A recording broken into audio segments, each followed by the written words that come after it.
Juggalos, rap historians. The era of the first 6 Joker's cards is here. It took to this episode 4, but I've got chills. There's so much to talk about, and I just want to say a shout out to ICP for bringing me out for Dark Carnival Games Con. Shout out to Fago Lovers for continuing to promote the series. Shout out to you guys for staying with me. So here we go. I got chills, man. It's Diamond Rain. Shangri-La is near. Carnival of Carnage came out on October 18th, 1991. They pressed 2,000 cassettes, and it didn't go gold until 2010, but that was ambitious to print 2,000 cassettes. This was the second official Psychopathic Records release after Dog Beats, and when they were coming up with the name, Shaggy drew 2 different ideas. He drew the famous, Hatchet Man that we all know. The other idea he was trying to pitch was called Mad Paperboy Records. So the Hatchet guy would be running with a newspaper and a bag of newspapers, and that was their other idea. And Alex was like, no, let's go with the Hatchet Man. Otherwise, this would be called Paperboy Chat, not Hatchet Chat. So Alex, good choice. This comedy shit's getting old. ICP were finding it was hard to market themselves as like a gangster rap group because, first of all, people were like, you guys are white boys, we're not going to play you on the radio. Second of all, it just wasn't original. So a few things were working for them. Their friend Don had dressed up on stage as a clown and done backflips and stuff. The original ICP logo had a jester holding the logo like a marionette. And Violent J was like, we got to stand out somehow. So they had a few other names. They were like, let's keep the ICP, that's our brand, but let's rebrand it. And some of the ideas they had were Ice Cold Pimps, Inner City Players, Inner City Psychos, Insane Crazy Psychos, and none of them seemed to fit. And that's when Jay was like, yo, I got it. Insane Clown Posse. So we got to talk about some of their influences because they loved this dude Isham, who was one of the inventors of horrorcore. He called his genre acid rap years before Chance the Rapper, right?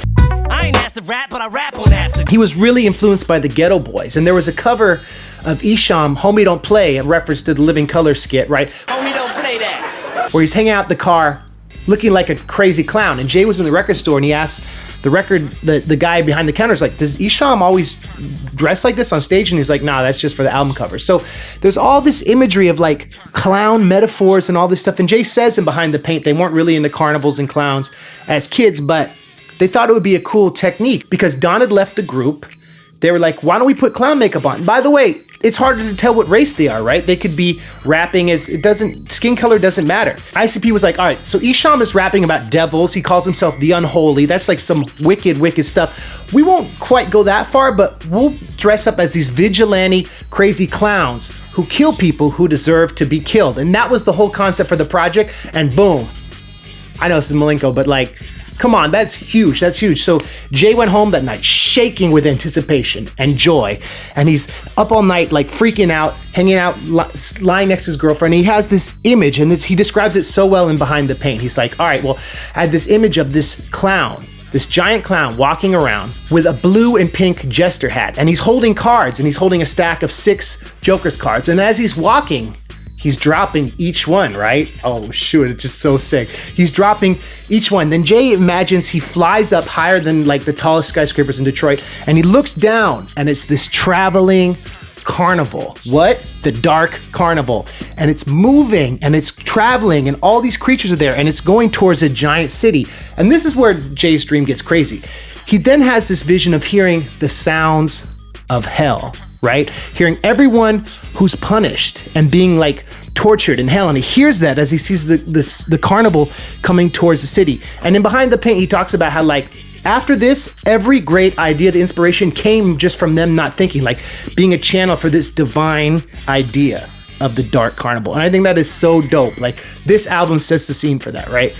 Violent J was a big fan of Nostradamus, and he'd always quote Nostradamus saying, in the end, time will consume us all. So what does that mean? Of course, we all die, right? But the world will end, and the idea is he sees this jester dropping these cards. After the 6th one, it's curtains. It's game over. That's the judgment day. And that's when the big secret will be revealed. Some of y'all know what that is, right? Some of the hardcore fans, most of you know what it is, but we'll lead up to that because it's super cool. So each Joker's card is a mirror, and Jay and Shaggy want you to hold the mirror up to yourself and be like, okay, how can I be better? What's good about what I do? What's bad? And that is super important to the ICP mythos. The floodgate had opened. This record has some cool samples. This is when they finally hooked up with Mike Clark. They were like kind of mad at Chuck Miller and Miller MIDI Productions. So Jay was flipping through the phone book like, okay, let's find someone. So they call up this studio. The guy picks up the phone. He's like, hello. And Jay's like, yo, do you guys do rap? They go, sure. He's obviously distracted. And Jay's like, who do you do? And he's like, I don't know, Esham, Kid Rock, everybody. These are the two biggest names in Detroit. So Jay's like, yo.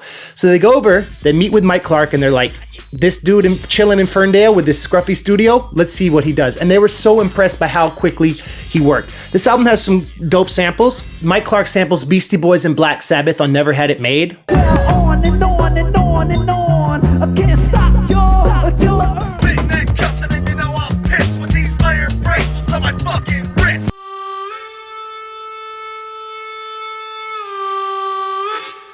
I'm eating dead rats in the street. I keep on checking for my own heartbeat. Of course, Jay's revisiting the Wizard of the Hood theme again. So there's the Wizard of Oz samples. One of my favorite tracks, he samples the theme. They sample the theme from Halloween. Wanna try to make you sick. Violent J, motherfucker, psycho Hatchet. Psycho Hatchet. Let's talk about some of the important songs on this record. Rebel Flag is a classic banger. Fuck you, rebel flag! Fuck you, rebel flag! And this is their definitive anti-racist song. And like in all this like controversy of like how it just makes me so angry that people even discuss having Confederate general statues up. Like, oh, it's history, bro. That was a symbol for racism, a symbol for hatred, a symbol for owning people. And Violent J calls the racists out on this song, and I love that. Violent J and Shaggy. And I'm gonna say that's like, I know politically, like, oh, you shouldn't be like having a political point. ICP's like, yo, we're dissing the alt-right 30 years before that even became a thing. I think this track is dope. And it's like holding the mirror up. Then kids would say, yo, my parents are racist, and I heard that song and I'm like, yeah, I don't want to be racist. Racism and prejudice suck. So like, I think that's like, even though it's profane and like very sexual and like inappropriate in a way, this song has good morals, as I often say. Black in Your Eyes. This is, as Jay and Shaggy admitted, this is a scandalous song that they wrote to be controversial about domestic violence, and it's supposed to be funny. It's kind of like a little cringy in terms of like how they're trying to be edgy, but they both said we're just trying to be scandalous. I'm not like other guys. I'm quick to blacken your eyes. Guess who's rolling with the ICP? The black devil coming straight from the deep. Originally, they were going to get their hero, Awesome Dre, who I don't know if I've talked about before, but he was a Detroit legend who was famous for dissing Kumo D and LL Cool J. And like, I recommend checking out You Can't Hold Me Back. I was listening to it early this week for context. It's a really great record. He uses all these big words. He's a master of philology. I was like, philology? I had to look up, that's like someone who loves words. So yeah, Awesome Dre's dope. And so they saw Esham. They're like, yo, Awesome Dre's gonna be on our record. Esham's like, what are you paying him? They're like, 500. And Esham's like, all right, well, if you give me 500, I'll do the verse now. So ICP calls up Awesome Dre like, yo, we lost the tapes. We lost the studio reel, which is kind of impossible because they don't leave the studio and it's like as huge as a tire. And Awesome Dre's like, okay, whatever. But anyway, Esham's on the track, and they had this idea to have Esham produce some of their jams because they were like, if Esham is producing us, it would look like he's putting us on, right? This legendary horrorcore rapper bringing out these artists. ICP were so smart with their marketing. Also, they were having trouble getting their records in stores, so they figure if distributors saw, oh, Esham's on this record, they must be big. They get it into stores. Taste features some samples from Esham's other songs, which is awesome. They sample Word After Word from Booming Words from Hell.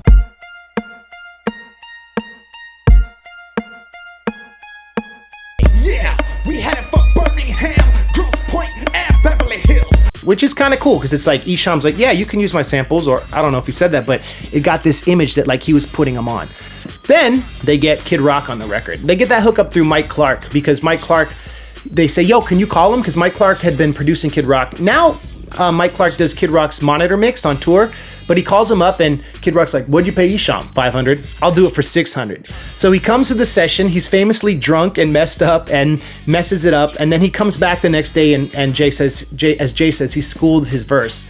I'm not feeling how Kid Rock is dropping the N-word on this song. I'm just saying, like, I'm that nigga that your bitch would die for. White people, rappers shouldn't say the N-word.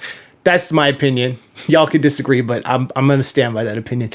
So with Kid Rock and Isham on the record, the album gets distribution, and it's like super exciting. They don't stop promoting it. They don't stop promoting Dog Beats. They keep going hard on the promo. So they have their first show at St. Andrews Hall. So at this point, John Kick Jazz, who's Shaggy's brother, he was on Dog Beats and on a few tracks on this song. He decides to leave the group because he was spending more time with his girlfriend, and he just felt like it wasn't his thing, really. He didn't like the clown paint.